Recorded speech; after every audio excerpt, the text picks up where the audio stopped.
5 minutes. Merci beaucoup. En fait, Ndegonanga Pesepengi, na maman Chantal, Balimboli on a l'icolo. Toute réflexion aujourd'hui, toute réflexion, j'en appelle à tous les intellectuels. Ce Lingo Bandamakambu Yamboko, il faut partir de la genèse du pouvoir de Félix. Genèse à pouvoir. Quand vous ratez la genèse, toute réflexion devient biaisée. Là, je suis au niveau de la méthodologie liée à la rationalité pertinente. Genèse à pouvoir à Félix Emmanuel. C'est le lobbying touch. Tant que Vous avez un micro. Tant que vous avez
5 minutes.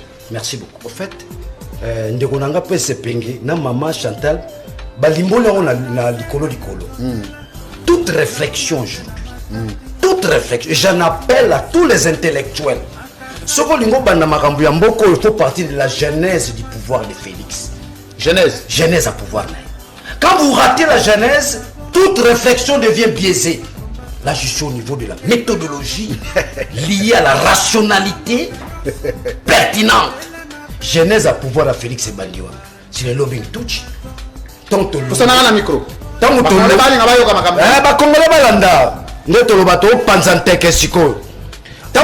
avez Genève, Félix azala ba moyen te, Kamel azala ba moyen te. Balobi, les loyo et comme Martin Fayoul. Nani alongola bango na Genève pour bakene Nairobi. La réponse est simple. C'est le lobby touchi. Pour mboko banimba ba ba vérité ce que ngopima. Liboli kambo la zoloba. Peuple congolais bo la nanga bo batela ngai. Parce que plein na bango ezali mutu to ko dénoncer li kambo fo bomaye. C'est le lobby touchi qui supporte ba fait na ba makamno so ba se retrouver na Nairobi. Nairobi sont des neurotiques. Mais na mboko to zaka na makambo to mona kabila na mbemba. Bakenda kokutana. Bakenda Nairobi te, bakenda Brazzaville, bakenda Cameroun te.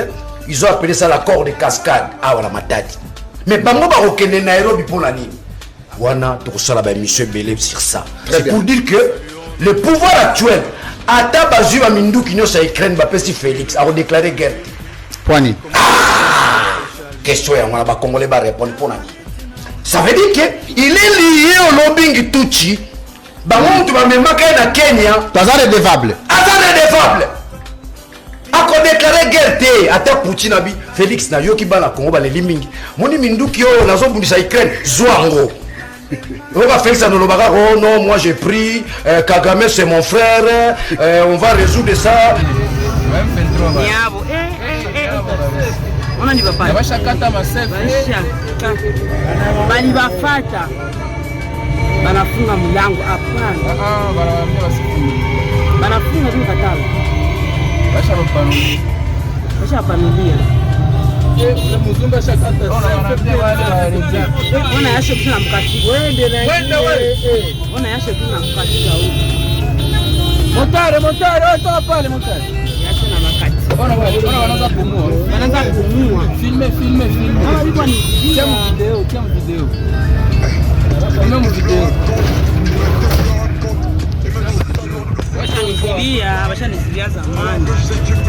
Les 3 causes de l'échec de Paul Kagame en République démocratique du Congo. La première, diplomatique, habitué à victimiser son pays et à vendre à l'Occident son génocide, pendant quelques décennies, il avait la carte blanche pour piller le Congo au motif qu'il serait le bastion de la préparation du second génocide de son peuple. Seulement, 3 bonnes années ont suffi à la diplomatie congolaise pour dévoiler les plans diaboliques de cet Hitler africain. Et le monde entier, même ses soutiens inconditionnels l'ont rejeté. La deuxième économique.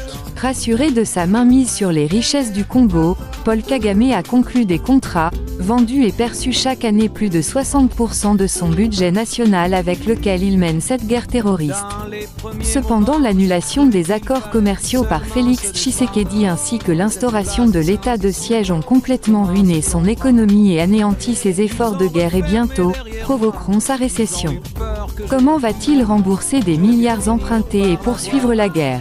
Troisième, militaire, la montée en puissance de l'armée congolaise, la mobilisation extraordinaire du peuple congolais, l'enrôlement spontané des jeunes couplé aux nombreux échecs de ses forces spéciales du reste réputées invincibles ont décomplexé les troupes congolaises qui infligent d'innombrables pertes dans son armée. Goma qu'il prenait en un jour, bientôt plusieurs mois il tourne le long de sa frontière sans perspective. D'ici quelques mois, la disette poussera nos frères rwandais, victimes de sa dictature, à lui faire subir le sort de Saddam Hussein et de Kadhafi. Il veut maintenant pousser le Congo à la faute pour justifier son échec. Laissons-le mourir de sa propre mort des mains de ses propres compatriotes. Beaucoup n'ont pas perçu le sens profond du zèle diplomatique des Émirats du Qatar à vouloir réconcilier Kagame avec Tshisekedi. Ce rôle d'entre-gens n'est pas sans intérêt. Il y a quelques années en effet, le Qatar a financé de 60% des capitaux dans le lancement de la compagnie aérienne Rwandair qui se veut en fait une filiale de Qatar Airways. Et il ne s'est pas arrêté là. Il a également décidé de financer la construction d'une usine de raffinage d'or à Kigali, quitte à se faire rembourser en nature via l'or pillé sur le territoire congolais. La conjugaison de rupture de relations entre Kigali et Kinshasa avec le gel des accords économiques entre ces deux voisins met tout sens dessus-dessous. Elle se révèle au final contre-productive soit pour Rwandair privé du vaste marché aéroportuaire congolais, soit pour l'usine de raffinage d'or privée de matières premières. À ces facteurs, il faut ajouter l'important accord dénommé G2G signé le 29 mars 2021 entre le gouvernement congolais et celui du Qatar en vue de couper l'herbe sous le pied de Kigali. Cet accord consiste justement en l'intégration de la compagnie Qatar Airways dans un projet de partenariat Qatar-RDC portant sur l'accompagnement de l'État congolais à travers le partenariat avec la Régie des voies aériennes, RVA, pour la modernisation, la construction et le financement de 3 aéroports phares que sont celui de Njili à Kinshasa, Luano à Lubumbashi et Ndolo, Kinshasa, pour l'aviation d'affaires. Pour ceux qui ne l'ont pas encore compris, le Rwanda et la RDC sont entrés dans une guerre économique qui ne dit pas son nom mais dont les répercussions iront jusqu'à secouer les intérêts de tous les partenaires internationaux à qui le Rwanda a promis monts et merveilles à propos des minerais appartenant à un pays tiers. Entre le Qatar, le Rwanda et la République démocratique du Congo se dessine donc un triangle de Bermude, une zone à haute tension diplomatique et militaire où risquent de disparaître des économies dites faussement émergentes. Une zone de tous les risques dont l'avenir pourra nous réserver 2 scénarios d'issue. Le premier serait que la République démocratique du Congo soit en train de gagner la guerre contre le Rwanda non pas par la force des canons mais par une campagne agressive de sensibilisation de l'opinion publique et par l'asphyxie économique des canaux illicites et illégaux d'enrichissement rwandais. Kinshasa est en train d'étrangler le Rwanda en empêchant son portefeuille de se gonfler.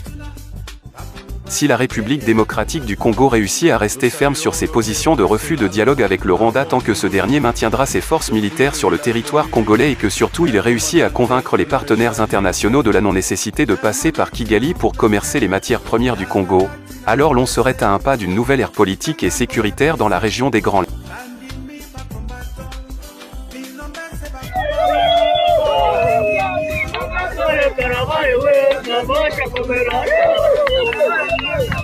Sura, weka morale. Armee zote.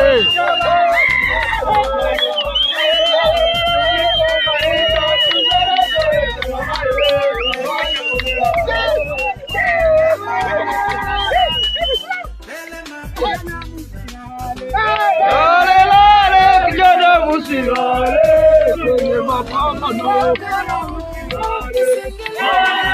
Lale, kijana musilale.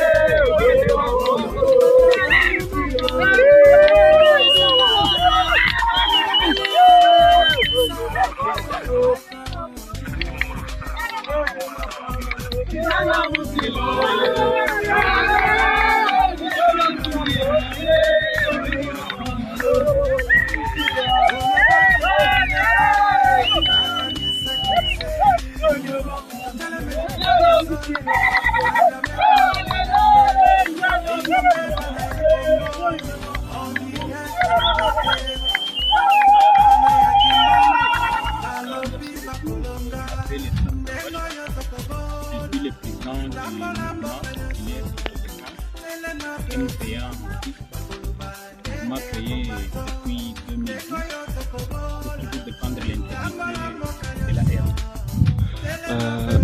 Dites-nous pourquoi vous avez pris les armes, parce que Kabasha est connu à Goma dans beaucoup d'organisations. Vous avez travaillé même pour les Nations Unies. Même. Pourquoi vous avez pris les armes? C'est une bonne question qui revient quand chaque fois nous sommes avec la presse. Nous avions pris les armes suite à la souffrance. Cette souffrance qui nous imposée par nos pays voisins. Quand je dis nos pays voisins, je vois directement le Rwanda et je vois directement l'Ouganda. Vous savez, depuis 2020, comme ça, il y a le M23 a repris encore ses actions. Nous l'avions bâti en 2013. Fort malheureusement, ils ont ressuscité, je ne sais pas de quel moyen, de quel mécanisme. Ils ont encore endeuillé les territoires de Rutshuru. On s'est dit non, il ne sert à rien d'être dans le bureau climatisé à Goma, alors que nos parents ont pris fuite.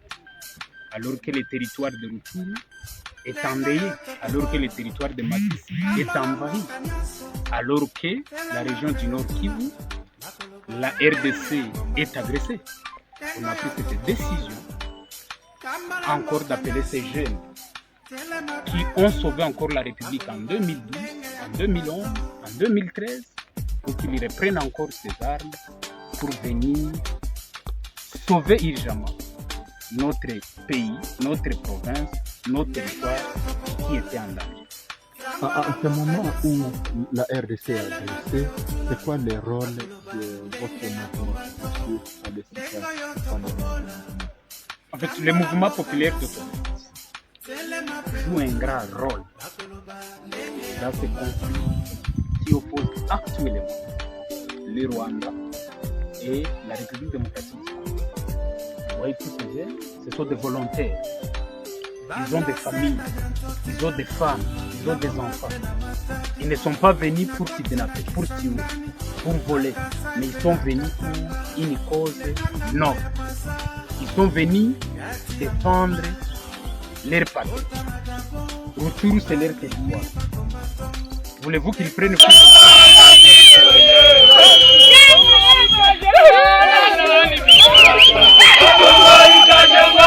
Sisi wenyewe